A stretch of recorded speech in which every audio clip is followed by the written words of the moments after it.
Hey everybody, it's Dr. D with the Author's Journey. I want to talk to those of you who are thinking about writing your bio. You've got your own memoir, your life story, your great testimony. We all have challenges that we've overcome, and some of those challenges are very significant to the point you want to share it. Now, whether you are going to write this story, your life story, for your immediate family and just, keep it within the family tribe, or if this is a work that you look to present to the masses, I want to give you a couple of things to keep in mind.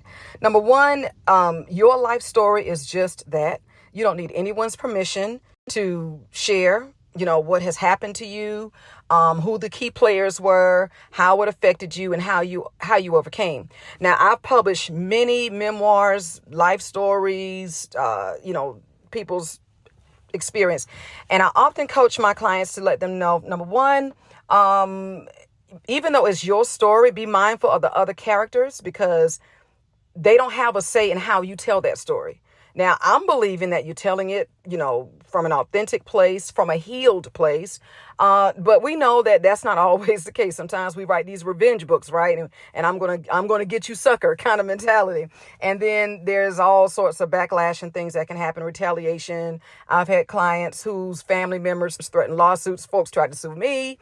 So you want to be mindful that when you are writing your life story, it's your story, tell your truth, but also be mindful of the other characters who are the other people who are involved in that story. And so I would encourage you to use fictitious names. I would encourage you to alter the character and personality of that person so that it's not so obvious. Because the last thing you want to do is to, cause yourself to be, the victim of a lawsuit or worse. So you want to be mindful. Tell that story. If it's possible, let the people know, let them know that I'm going to write a book. I'm planning on writing a book, or I'm drafting a book about my life story, about what happened. And here's a heads up, it will include you. However, I'm going to protect your identity. And for my clients, I have at the beginning of the book that, and I can't remember the exact blurb that I use, but there is a statement that I insert at the beginning of the book to let the readers know that characters are have identities have been changed to protect their identity or something like that. So, but you want to protect your people because again, you want to tell your story and not so much alienate those who are a part of it. So if it is at all possible, let them know, give them a heads up. Again, you're not asking for permission, but just kind of let them know. And if you feel comfortable once your book is completed, not published, but completed, maybe send them a draft copy. And so that can maybe relieve some of their anxiety. Again, these are just all some recommendations. You don't have to do any of that because, again, it's your story. But within that story, you want to open with the history, what happened, or the events leading up to what happened. And you want to be as creative as possible. The place where it took place, the time of year that it took place, some of the political, historical events or cultural events that were taking place. Describe the characters involved, whether it was my auntie. And again, you want to be very creative with who auntie is. Now, in real life, auntie may be 5'4", 200 pounds, gray hair. Well, in your story, auntie is 4'7", all black hair. You know what I'm saying? Like you want to alter it just a bit to protect the identity of those involved.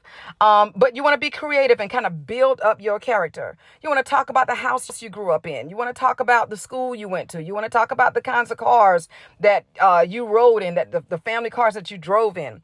And again, you don't want to just jump into, well, this is what happened to me. And as an adult, I struggled with that. You invite and woo your readers in. Get them caught up in the background. Get them caught up in the background, and then begin to introduce some of the key things that happened. Talk about how it impacted you. Talk about the folks who supported you. Talk about the folks who didn't. But I strongly encourage, and I love to read books where at the end, the author is triumphant.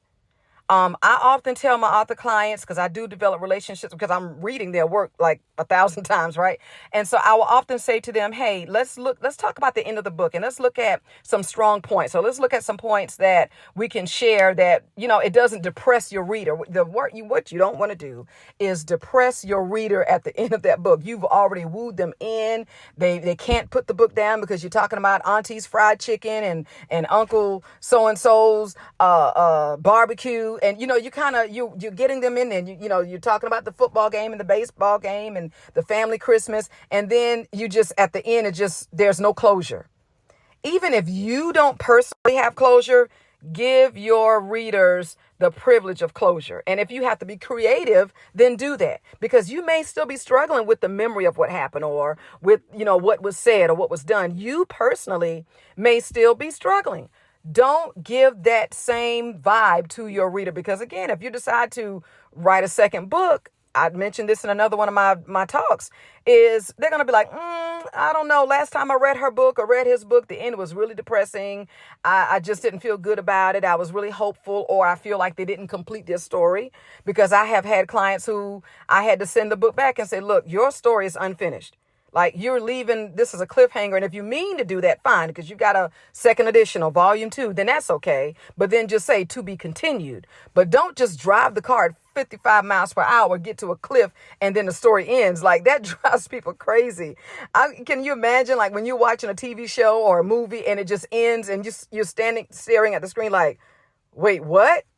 So if that's your goal, then, say that this book is going to leave you on the edge of your seat, or it's going to whatever, and then end with that. But if it is your story and you are sharing it from a healed place, then you want to let your readers know, hey, I'm okay. Everything has worked out.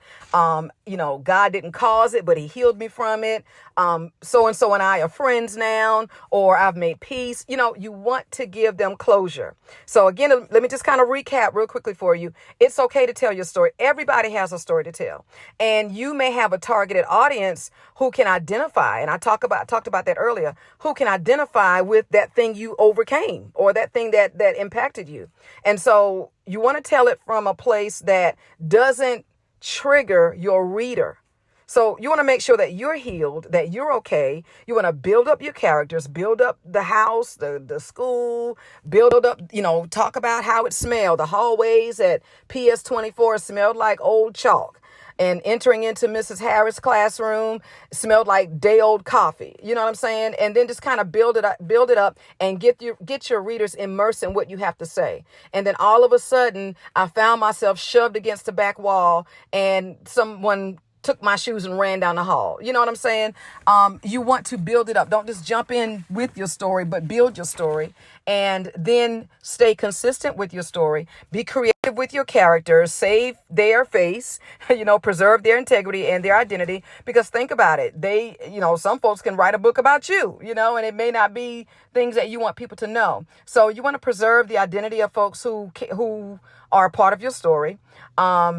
If it's possible, make them aware that you're working on a life story. They are involved, but don't worry about it. I'll protect you. And when it's done, before it's publicized, I'll send you a copy or what have you. And, let that be that. But don't leave your readers on a cliffhanger unless you're coming back with volume 2. Okay. Think about how you feel when you're at the movies and it is end, or you're watching a TV show and your favorite actor dies in a horrible car crash or what have you. I mean, it does something to you, right? It's jarring.